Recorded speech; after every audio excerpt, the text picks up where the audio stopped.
Independence Day wishes to one and all. Myself, Nancy, Faculty of Department of Corporation, St. Aloysius College, Elthurut. As part of big salute to our freedom fighter, I am here with a non-personality of Indian independence movement. It's none other than Lala Lajpat Rai, who is informally called the Punjab Kesari.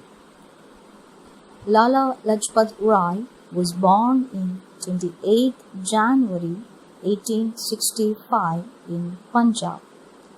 He was a heavyweight veteran, leader of the Indian nationalist movement, Indian independence movement, led by the National Congress, Hindu reform movements and Arya Samaj. He believed that in order to fight the British, the Hindus must unite together and first fight their own battle against untouchability, possession of women, and casteism. He stressed that the ideals of Indian culture combined with nationalism will lead to the establishment of a secular state. Along with Bipin Chandrapal and Bal Gangadhar Tilak, he formed the Lal Bal Pal trio of extremist leaders.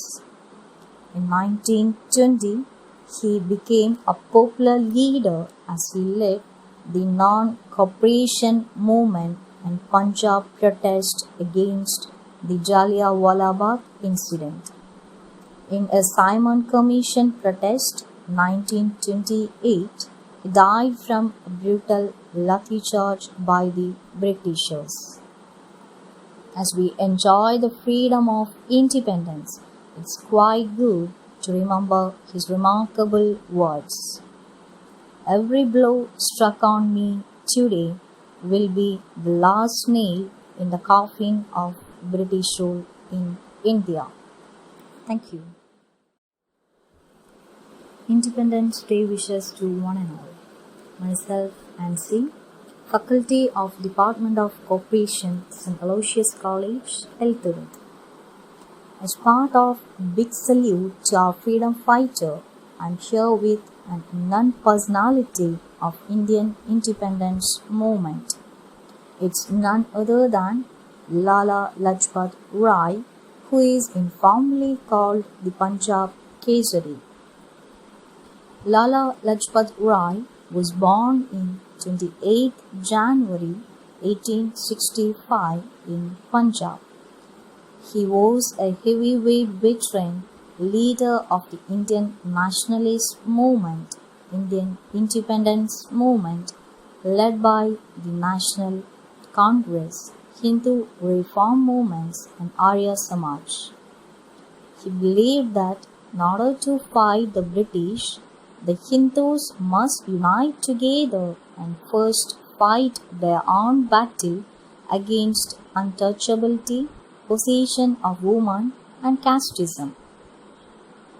He stressed that the ideals of Indian culture combined with nationalism will lead to the establishment of a secular state.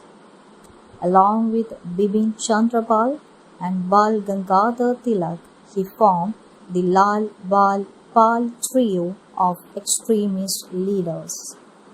In 1920, he became a popular leader as he led the non-cooperation movement and Punjab protest against the Jallianwala Bagh incident.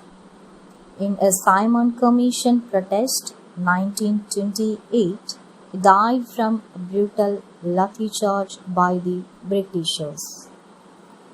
As we enjoy the freedom of independence, it's quite good to remember his remarkable words.